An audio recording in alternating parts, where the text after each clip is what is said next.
Hello बच्चों, तो चलिए प्रश्न देखेंगे और हमारा प्रश्न है निम्न में से कौन सा ऑक्साइड प्रकृति में उदासीन होता है। ठीक है, पहला विकल्प है SrO, दूसरा है Al2O3, तीसरा विकल्प है CO2 और चौथा विकल्प है CO यानी कार्बन मोनोऑक्साइड।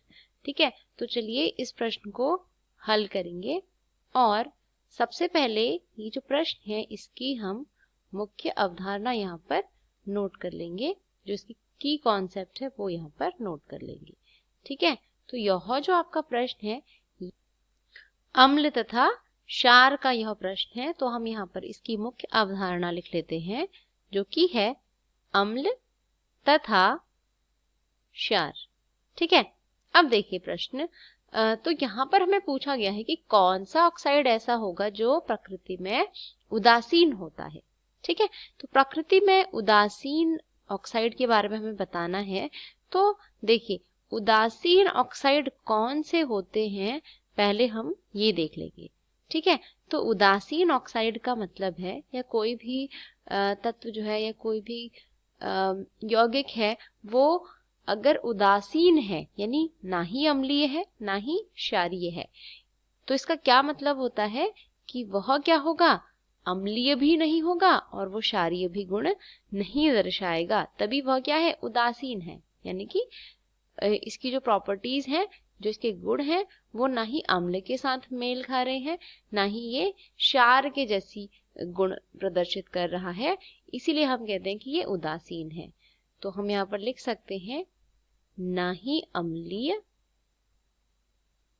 कॉमा ना ही क्षारीय, ना ही ये अम्लीय होते हैं ना ही ये क्षारीय होते हैं, अतः ये उदासीन ऑक्साइड होते हैं। ठीक है, और यहाँ पर ऑक्साइड की बात चल रही है तो हम उदासीन ऑक्साइड यहाँ पर कह सकते हैं।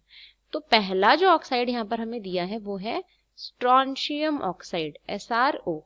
ठीक है, तो स्ट्रोंशियम ऑक्साइड जो होता है ये होता है क्षारीय, क्योंकि जब हम इसकी अम्ल से अभिक्रिया कराते हैं तो ये अभिक्रिया करता है।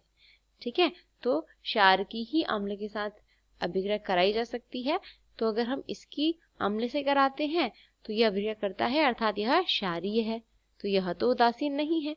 दूसरा विकल्प है हमारा Al2O3। ठीक है, तो Al2O3 जो है ये आपका क्या होता है, उभयधर्मी ऑक्साइड। ठीक है, अब उभयधर्मी का मतलब क्या है कि यह अम्ल के साथ भी अभिक्रिया करेगा और कभी यह क्षार के साथ भी अभिक्रिया करेगा, अर्थात हम कह सकते हैं कि यह अम्ल और क्षार दोनों की तरह गुण दर्शाता है।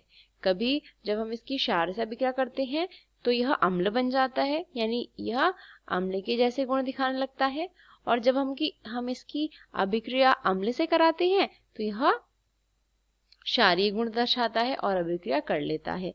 ठीक है, तीसरा हमारा विकल्प है CO2। ठीक है, तो CO2 यानी कार्बन डाइऑक्साइड, जो कि एक अम्लीय ऑक्साइड होता है, यानी इसको हम क्षार के साथ अभिक्रिया करवाते हैं तो यह अभिक्रिया करता है। ठीक है, तो यह अम्लीय है। चौथा हमारा विकल्प जो है वो है यहाँ पर CO।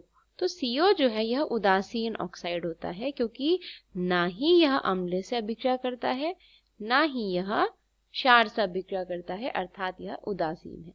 तो हमें पूछा गया था प्रश्न में कि उदासीन कौन सा ऑक्साइड होगा, तो इसका सही उत्तर होगा विकल्प D। ठीक है, बाकी के जो विकल्प हैं ये गलत हो जाएंगे और सही जो उत्तर होगा इस प्रश्न का वो होगा आपका विकल्प नंबर D, आपका सही उत्तर हो जाएगा। ठीक है, तो मुझे आशा है आपको उत्तर समझ में आया होगा। धन्यवाद।